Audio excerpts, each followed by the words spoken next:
Yeah. So yeah, I think that'd be a good thing. Oh, sorry, we're live. Go. We're live. Yeah, red lights on. Red lights on. Hello, people. Hello, world. Hope everybody's well. I'm tuned in this evening with Ryan instead of Dom. There's been a bit of a change. Dom's a poorly boy today, so Poor I'm Dom. here with poor Dom, right? But Dom's loss is your gain, Absolutely. or your gain is Dom's loss. I don't know. Anyway, I'm here with Ryan, my fellow partner from West Reading. So, Ryan, how are we doing? But I'm all good. I'm all good. It's market's a funny old place at the moment. But yeah, really good, man. Positive, happy. Transactions are all moving through, which is good. So yeah, life's all right, to be fair, for the 1st of November. Cool, man. What Happy about days. yourself? How's things with you, man? Yeah, all good, all good. And obviously, as you know, we both started our business at a similar time, and it's nice now to have some deals closing. I agree with that one. Always takes longer than we'd like it to, right? But it's Yeah. nice to have some stuff. Would you dive straight in? I got a question for you. Like, yeah, man. being self-employed. Oh, mate, go for it. Being self-employed. I mean, obviously, like our whole journey's been very similar. Similar time frame. What we like 6-7 months in now.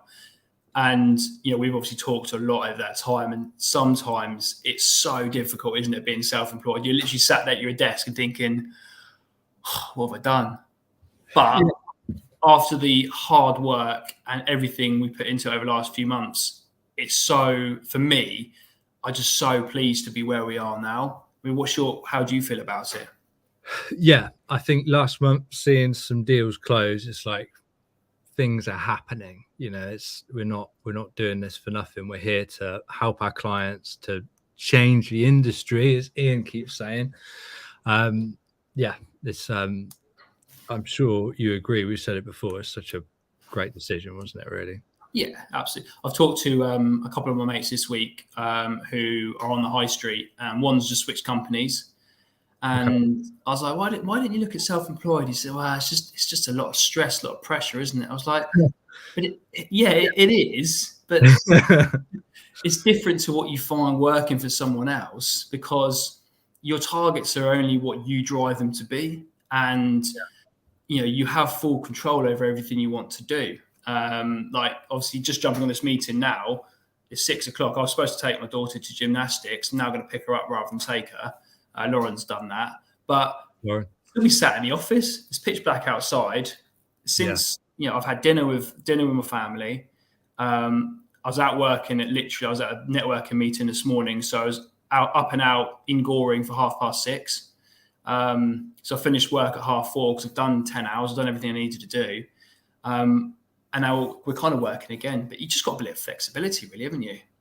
Yeah, exactly. And when I went away in the summer, I, tied up 2 deals while sat on my balcony looking over the beach, and I don't mind that. Whereas I appreciate for some places to work, isn't there? Well, yeah, I don't mind that, but I know there's some people who would be like, no, I need to leave work at work. I need to have home at home. Yeah. And some people are like that. I'm just not. Yeah, so, I agree. And actually, I know, while we're talking about self-employed, I honestly think self-employed agents it's the only way that the UK property industry is going to improve, in my opinion. I don't think it's video necessarily that's going to improve it. I don't think it's like one thing or another. I think agents being self-employed and having skin in the game for their clients is the real thing that's going to improve the standards. I mean, what's your take on that? I completely agree, to be honest with you. I was having a chat with some very, very quick story.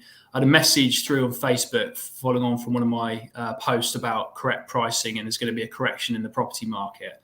Yeah. And he sent a message through. Actually, I think he emailed Avocado directly. But anyway, long story short, he's buying a property in Tilehurst, and he wanted some advice on what to do, because he agreed a sale 3 months ago.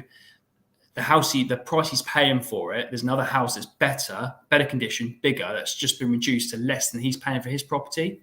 And he wanted honest advice. He said, I'm a first-time buyer. I don't know who to speak to. I can't really speak to my friends and family. I can't speak to the agent I'm buying through, obviously. So what do I do? Yeah. I'll just have an honest, 15, 20-minute chat with him, told him what I would do, gave him all the advice I needed. One of the questions he said is, do you think the other agent's going to try and defend their position because of their fees? And I said, look, obviously the agent works for the client. That's their job to get the best price. So that's the main thing they're going to argue.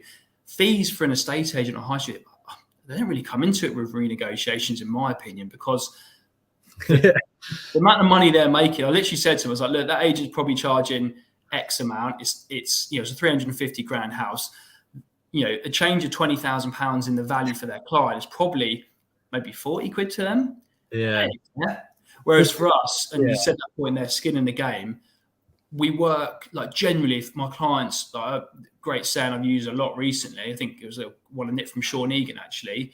If I'm awake, I'm available. I don't mind messaging my clients at 9 o'clock at night or being there for them, because it means so much to me and my family. Not because obviously just want to get the sale through, because we're financially going to be impacted in it, of course. So it just means more to us. Like genuinely does. 100%. I was I'm in a chain with a new build developer at the top at the moment. Mm-hmm. You know how that is, right? Tough. They want to close yesterday. And I said to him on his phone, I was like, look, no one wants this to close more than I do. Like, all of the work I'm doing, all of the money into the marketing, everything I'm doing, I'm not paid on until it closes. And I think for most people, that's an alien concept of having the agent you're working with. And to be fair, I still don't think a lot of people fully get it now. Like the agent is not paid a penny until the sale closes. Yeah, I think there's something that's just right about that for me, as much as it's stressful when things don't go right. But the same, and it comes back to the exact same point there. I mean, why it means more to us, that not everything is a financial gain, of course. It is about service, it's about quality, and it's about people enjoying the experience. That's the whole vision we're trying to recreate in this industry. That said, if a high street agent, if a sale falls through on the high street, for that, okay, it's a bit frustrating. I have to remarket, do some more viewings. But coming back to that, it's cost them 40 or 50 quid. If the sale falls through with us, it's going to cost us a lot more. So again, there's just that massive incentive to keep every sale together, making sure we do right by all of our clients. It's got to change, isn't it? And I think a lot of people, when they get, obviously we're slightly biased. Obviously, we work for the best self-employed model avocado property. But there are other ones available, and it might, some work for others. But I think a lot of people should look into it over the next couple of years, because as you said at the start, I do think it's going to be the future of the industry moving forward. It's just going to get more and more, I think. Yeah, I as I said, I just think it's the only way standards can improve, because, for example, a deal last month that looked like it was on the rocks and going south, and all of my attention went to making sure that didn't happen. Mm-hmm. There's an element on the high street when you're employed. It's like, well, I'm doing all I can, but I need to go home at 6, and if it has to go back on the market, I deal with it at 9 o'clock tomorrow morning. Yeah, and I just think we're in it with the clients. And I think absolutely. Yeah. Mate, I've got a very quick question for you. I've just done some content for this week, and I shot a little video of the 5 most common questions you get asked as an estate agent on evaluation. I'd be really interested to hear your top 5 to see if they line up with mine. I've already done the content. It's already going out, scheduled for tomorrow. So whatever you say won't matter, but it'd be interesting to see what 5 questions you most commonly get asked on evaluation. What's the first one? Do you know what comes to my head first? And I hate this question. Do you think it will sell quickly? No, I don't. You get asked that a lot, do you? If you price it at £1, it will sell quickly. I guarantee you. Great shout. So that's one of them. Yeah. Put you on the spot here a bit, haven't I?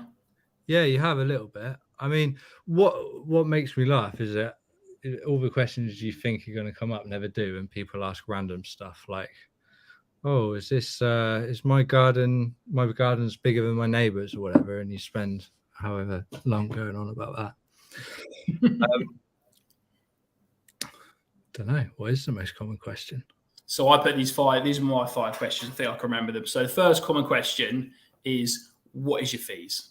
That is probably the most common question I get asked on evaluation. Do you agree? Yeah.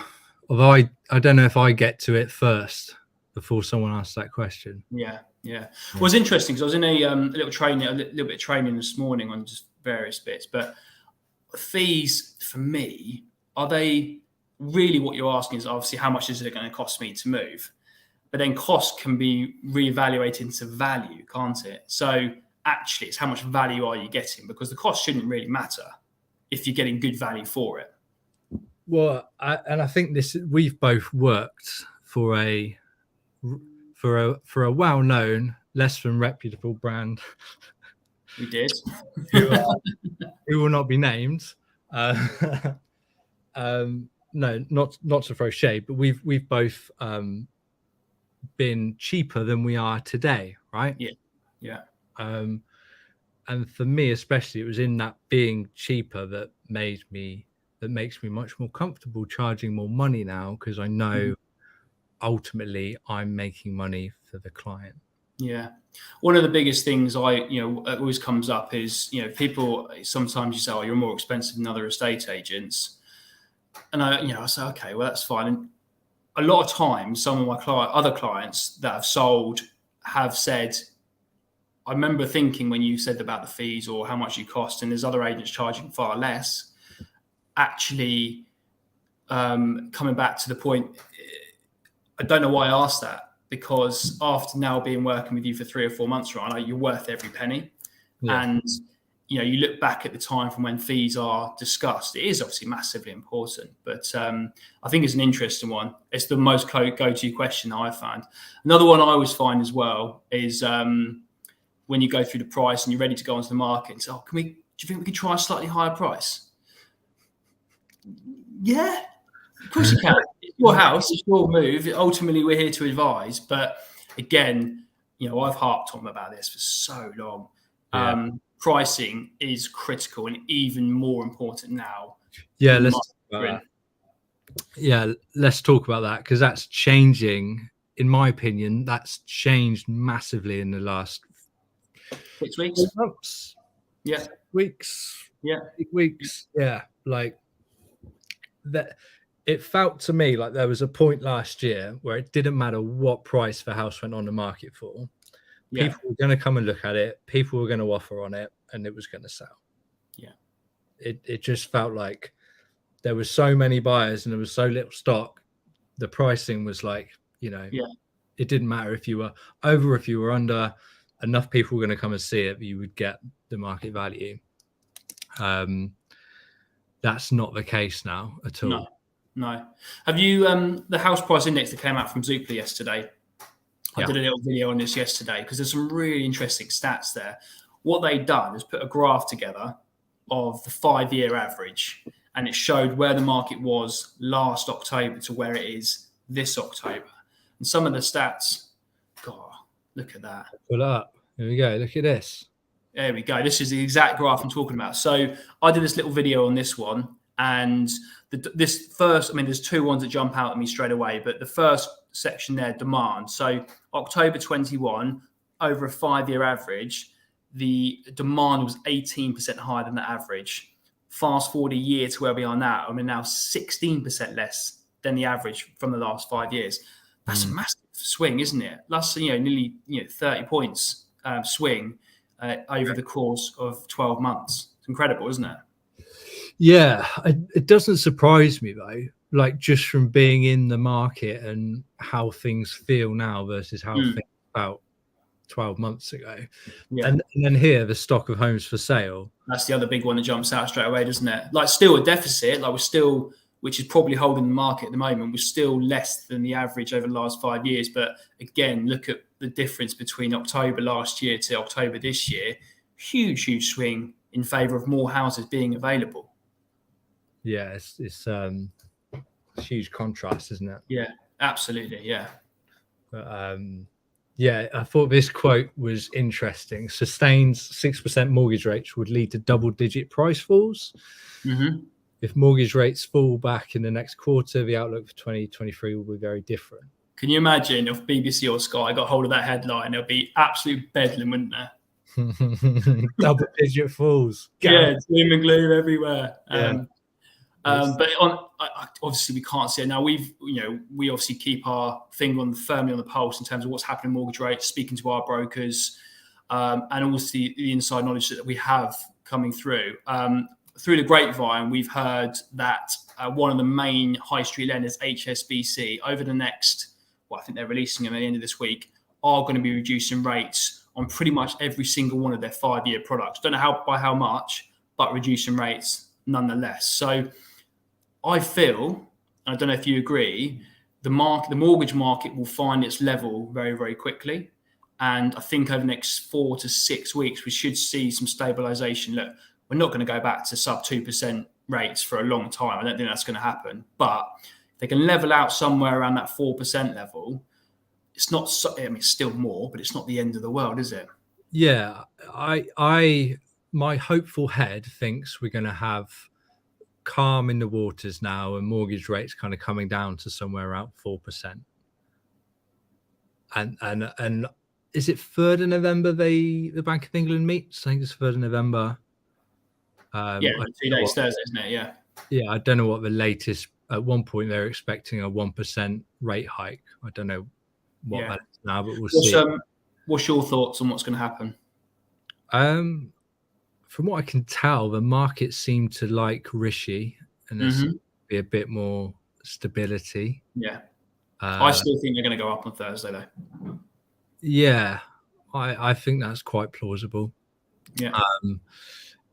And I think the rest of this year is like the Zoopla report said, what happens where rates are at the beginning of 2023 will kind of set the tone for next year.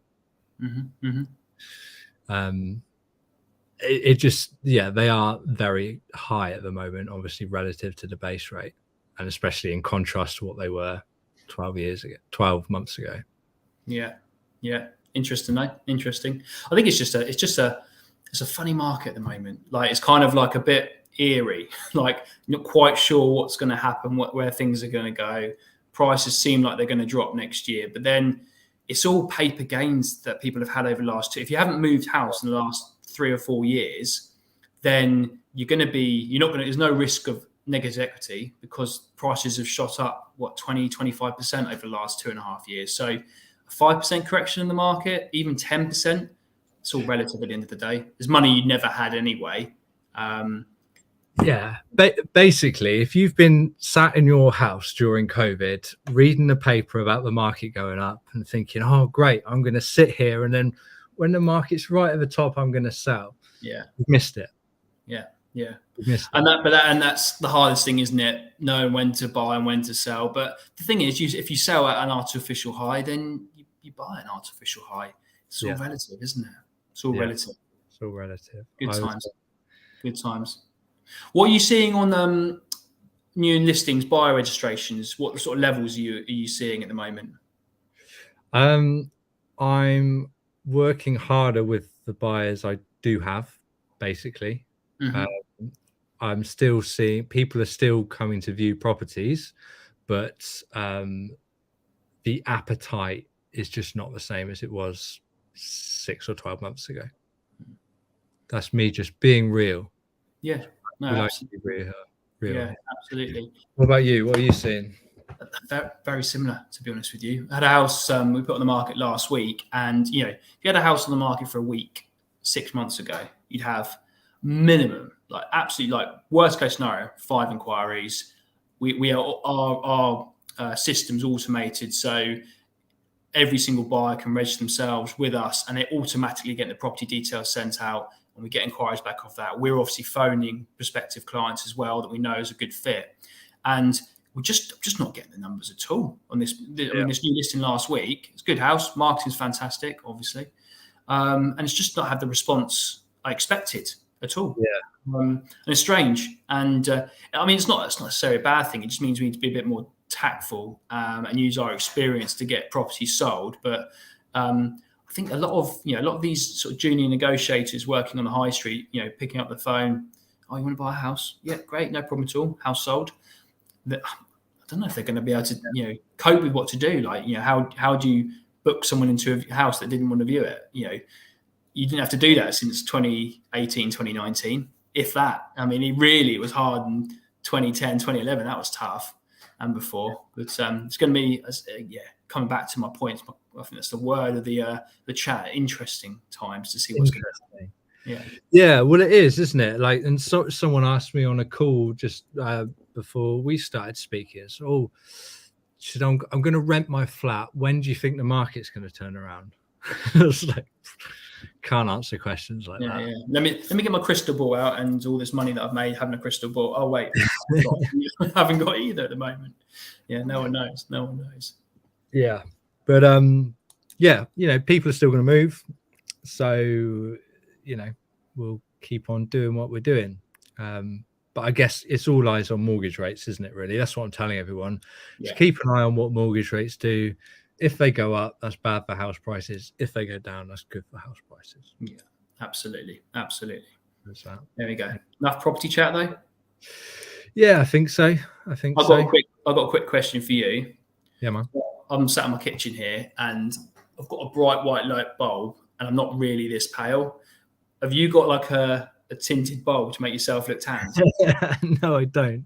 Really? I don't, but I've got maybe good lighting. Oh yeah, that's a good point. If I turn that light off. No, that just makes me look like it's really dark. You need a light. You need a light behind your computer.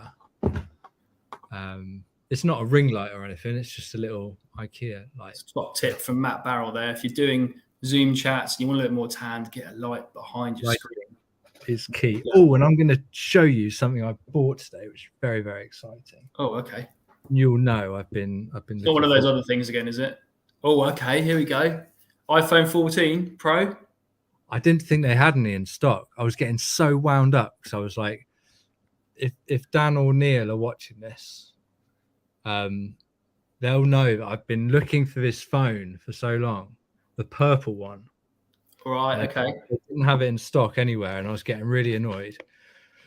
And I said, I'm just going to buy the much cheaper phone. I'm just going to go in and buy the cheaper phone because I didn't want to wait for this one. And then turns out they had this one in stock. So is that going to become your work phone, or are you going to downgrade your current phone to your work phone and that become your personal? This is my work phone. This is my personal. Fair enough. Do you have two phones, or do you have the one phone? One phone, Buzz. One phone. Yeah, I like most of the partners only have one phone. And I'm here looking like a drug dealer with two phones. Anyway. Yeah, one phone, man, one phone. Although, mine's the 13 Pro. It's like 6 months old now, and suddenly you feel like, oh, I've got an old phone now. When the new one comes out, don't you? What? Sorry, you got the 13? I got 13 Pro. Yeah. But when a new one comes out, you feel a little bit old hat, don't you? But there we go. Oh, don't worry about that, mate. Don't worry about keeping up with the Joneses. There we go. Cool, man. All right. Well, anything else you wanted to chat through? Yeah, I mean, I could stay here all night, mate. I'll just get another top up my wine. I think let's do this again. We're gonna set up our podcast, aren't we? Anyone listening?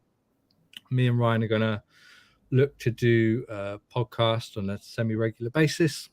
Mm-hmm. Keep an eye out for that.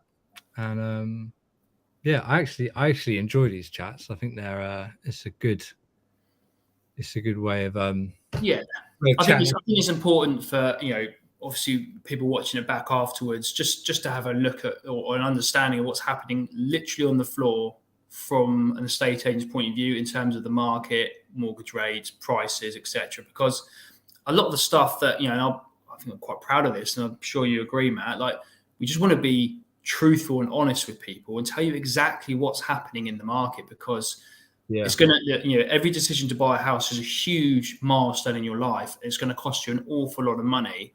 And for too long, estate agents have been out there just obviously looking after themselves. Whereas, we just want to be honest, just tell you exactly what's happening, give you the best possible advice, and hopefully you find some worth in it. 100%, mate. And honestly, that point is the only reason I'm here doing agency, is because, as you know, I got into the business completely by accident. And once I learned about the game, I was like, hang on a minute, how are these fuckers charging so much money and lying to their own clients and charging 1.5% plus VAT? How is that allowed to happen? Yeah, absolutely. So, yeah, here we are on a mission. Exactly. Cool. Changing the world of the estate agent for the better. One house at a time. Absolutely. Absolutely. Nice one. Well, look, have a good evening, mate. I'll see you later on this week anyway. And yeah, thanks everyone for watching. If you've got any questions afterwards, please do feel free to fire them over to myself or Matt. Anything Reading property related, we're happy to help. You can DM us. You can contact us. All of our numbers, email addresses are on our own Facebook pages as well. So feel free to reach out if you've got any questions at all. We are literally here to help and offer you any advice that you need. Were you going to do the close? Sorry. No, mate, that was perfect. I'm not doing better than that. Nice one. Thanks, all. Have a good evening. Bye.